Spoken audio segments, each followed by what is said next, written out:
What a cunt. Oh, you know Kath, she really is. She really is. Final stage of being a pure rage. So when most of the stuff is in your new flat, you'll keep going back to the old one to do the cleaning and stuff.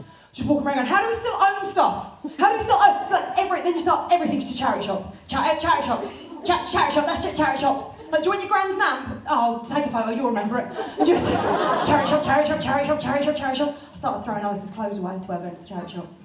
I mean, she will see this show, eventually. And I go and take her, she's going to be furious. A lot of her clothes went to the charity shop. She ain't noticed yet. I found 4 pairs of the same black Nike Air Maxes. 4 pairs. 3 of them, charity shop.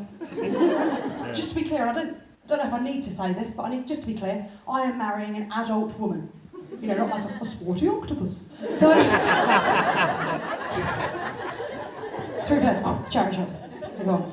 Then we move in, okay, we're in the new flat. We're in the new flat, it's very exciting, in the new flat. We're in there for like, maybe 10 minutes, and there's a knock at the door. And this confuses both of us, because no one knows that we live there yet. So there's doors knocked.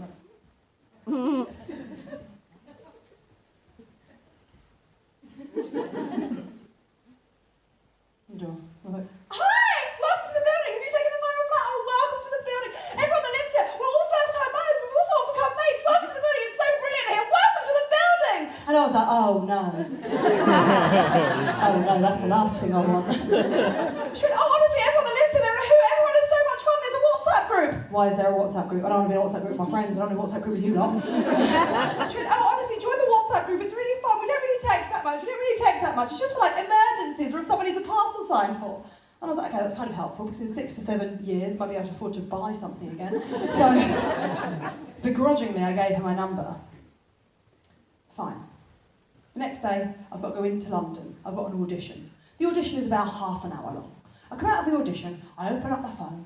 I have got 196 unread WhatsApp messages. Like, what has happened? I've lived there 24 hours. What has happened? Either the building's burnt down or someone's really fucked up on Amazon Prime. What has happened? I open the first message. The first message reads, guys, what are we going to do about these bastard pigeons? How big are the pigeons in Kent? What sort of wingspan we're talking? What's going on with these pigeons?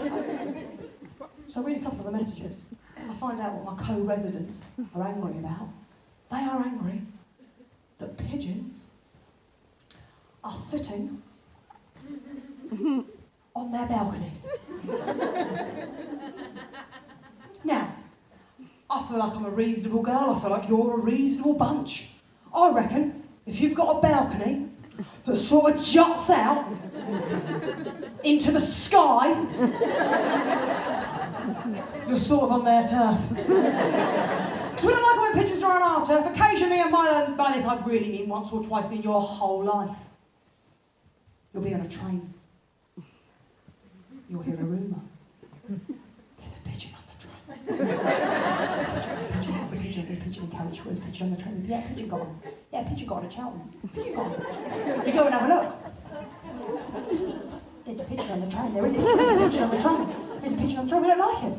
We don't like it. Hey, mate, where are you going? You can't fly to. Manchester. Fair. So people start getting really, really angry about these pigeons, right? Start getting really angry. Okay, Karen gets involved. She goes, hey guys, I don't mind these pigeons, right? I don't mind them sitting out there, right? But I just can't stand it when they do their business out there. Now, she means crapping. They're not like getting out MacBooks and doing graphic design. Then another one puts, the thing that I don't like is that they seem to sit on my balcony at mid-morning. They all seem to congregate on my balcony at mid-morning. Now, I loved congregate, and I love the time, because that sort of suggests that she believes earlier in the day the pigeons have got together and arranged that. Just like, yeah, I'll be there about 11, see you there. So then, people are getting angrier and angrier and angrier and angrier. Then people start putting pictures of pigeons. Just pictures of pigeons on their balcony. It's like, man, I know what a pigeon looks like, there's 16 of the fuckers on mine. Okay? Then Clive gets involved. Now guys, I've never met Clive. I don't agree with Clive. I want you to know that I don't agree with Clive. But I did enjoy how bold he was. Because Clive just went, well guys, you know my opinion. Karen's back. No Clive, we're not shooting So where have they moved to? Where have they moved to? How big are the pigeons and why has Clive got a gun? What's happening? What's happening? Karen's like, guys, I had a really good idea. Why don't we just put spikes on the roof? Now at this point I thought, now come on Ruffle. Come on Ruffle. You're new to the building. You're a comedian. Let's have a little bit of fun. So I just text back, hi guys, Susie here, new to the building, flat 45. Why don't we do both? Shoot them and put spikes on the roof. That way it can combine my twin interests of killing wildlife and pretending I live in a high security prison.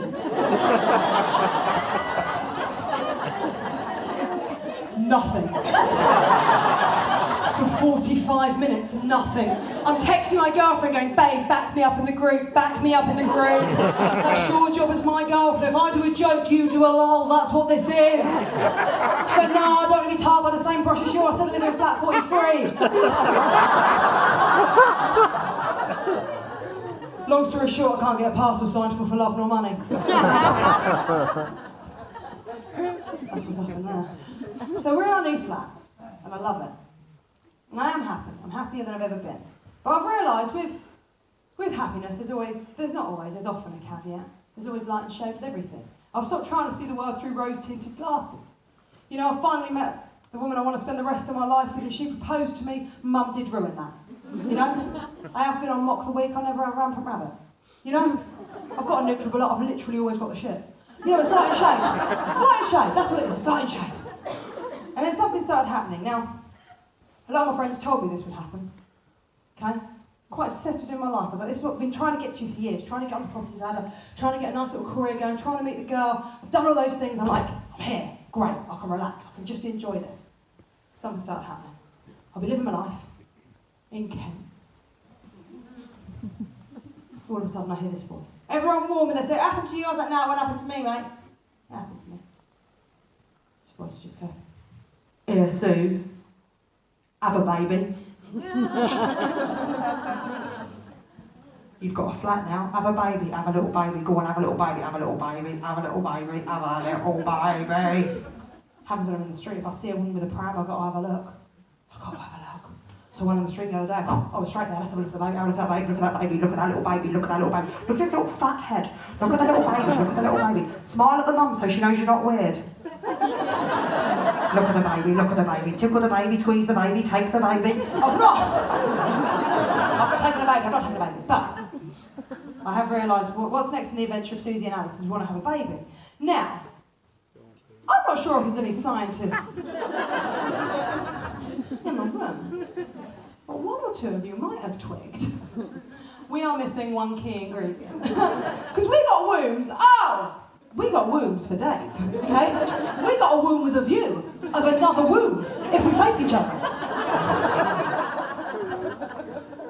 We ain't got no sperm. We ain't got no sperm. And sperm's very expensive. Right now, it's very, very expensive. But I said this to an audience member in the show, and I said to him, did you know, sir, that sperm's quite expensive? And he went, yeah. And I went, how much do you think one? I don't know what the term is. One. I'm sorry. One. Oh my God, I'm so sorry. Sorry, Charles. One of those is, and he went, I don't know, about 17 grand. I'm not saying that's everything that's wrong with men. It's £1,000, but I feel that's roughly £1,000 too much. And I was telling one of my female friends about this. I said, sperm's very expensive. And she said, why don't you ask one of the boys? Now, in my friendship group, most of my best friends are male comedians. That's what happens with comedy. I've got a lot of best friends that are male stand-ups. And it's very, I don't know how, I think it'd be very awkward to ask them. You know, just backstage at a gig, having a pint post-show. Like, here, mate, I love you, do that on breadsticks. Any heart disease in the family? Jizz into that. I think it'll get weird, I do. So I thought, right, okay, I'm going to have to go and ask the doctor. And I thought, go and see the doctor, I'll go and find out if I'm a fertile myrtle. So I went to the doctor and said, hello, I'd like to know if I'm a fertile myrtle. We've got a womb with a view of another womb with face each other. We ain't got no sperm, it's very expensive. We ain't got no junk. I've got some comedian friends, but I think it'll be weird if I ask them. But I ain't got no sperm, I want a little blah, can I have a blah? And he said, if you carry on talking like that, I won't treat you. And I said, that is fair enough. I said, I'd like a baby. And then he said, okay, well, the first thing you're going to have to do is a fertility MOT. Now, I don't know if anyone's here had a fertility MOT, but it's a bit of fun. Because you get your bits prodded and you can Nissan Micro. So it's a day out. Take a sandwich, make something of it. And he was looking at our records, and our laptop's very high. He was looking at our records, and he said, well, before you go for your fertility MOT, you're going to have to go for your routine smear test. Now, I wondered about talking about a smear test in stand-up, because I'd hate for an audience to ever feel uncomfortable. But then I thought, I've seen men get up on stage, talk about their dicks. Very funny material, I'm not slagging it off, very funny material, talk about their dicks for around, I don't know, an hour? And afterwards, the audience go, which is quite interesting, quite brave, well done, man. So I'm just trying to redress the balance. I'm going to talk about going for a smear test. There's nothing shameful in it. It's just anatomy. It's just biology. There's nothing shameful about it. So I am going to talk about going for a smear test, but please don't worry. The whole routine lasts about 3 minutes, and it's much easier if you relax. I'll set the scene. You're in stirrups. So it's like you've been riding a horse, and then the horse has fucked off, okay? And you've ended up in the back room of an NHS hospital. Then what's happened every time I've been for a smear, and I'm not sure if it's something they're rolling out just for me, but every time I've been for a smear, what seems to happen is a doctor will come over and they'll go, "Hi, Miss Ruffle, thanks for coming in today. It's very important that you keep up to date with your smear test. Now listen, if this is a problem, you can absolutely say no, you can totally say no, it's really not a big deal, you can absolutely say no, it's not a problem, you can absolutely say no, but if you don't mind, we have some trainee doctors in today. Would it be okay if they all came in and you want to go, no, can they all fuck off, please? But you love the NHS, so you have to go, yes, of course, it's not a problem, everyone's got to learn, haven't they? and then what happens is between 65 and 70 trainee doctors coming up. There's loads of us, like a walking tour's got lost and a vulva. Oh God, there's loads of them. There's loads of them. And the doctor's back, she says, "Hi, Mr. Ruffle, thanks very much for letting them in. Now, if this is a problem, you can absolutely say no, you can totally say no, it's really not a big deal, you can absolutely say no, but if it's not a problem, if it's not too much of a problem, would it be okay if one of the other trainee doctors, if one of them did your smear test?" And yeah, you want to go, "Oh, can I have someone sort of crack it before, please?" But you love the NHS, don't you? So you've got, of course, not everyone's absolutely fine, isn't it? Everyone's got to learn how they are with the guinea purse. Okay, and then what happens? The trainee doctor came at me like this.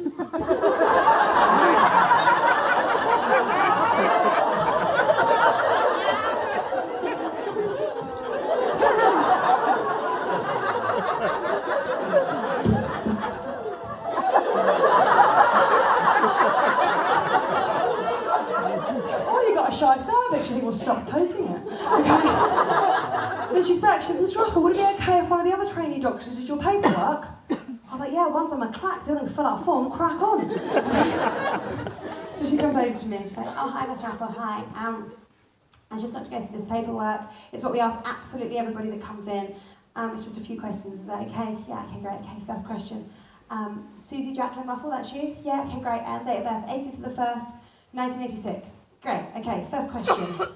What are you using as contraception?"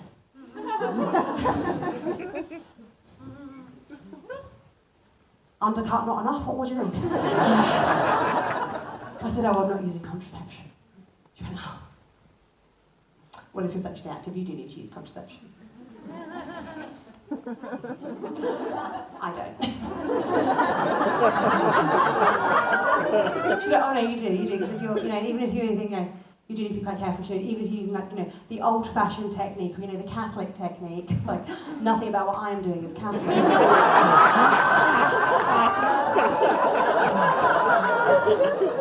She said, "You should be very careful, you can have a baby tomorrow."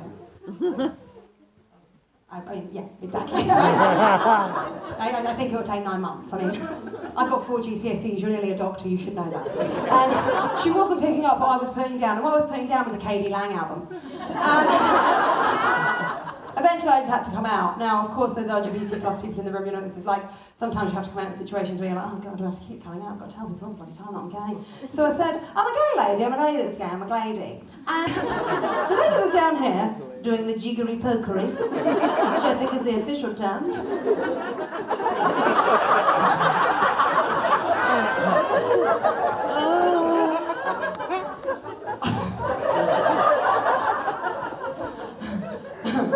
Asked me a gay lady, I'm a lady to become a lady, and she popped up like I'd birthed her. It's like, whoa! She's a lot older than I thought she'd be, but I'm very proud she's a doctor. Asked me a gay lady, she popped up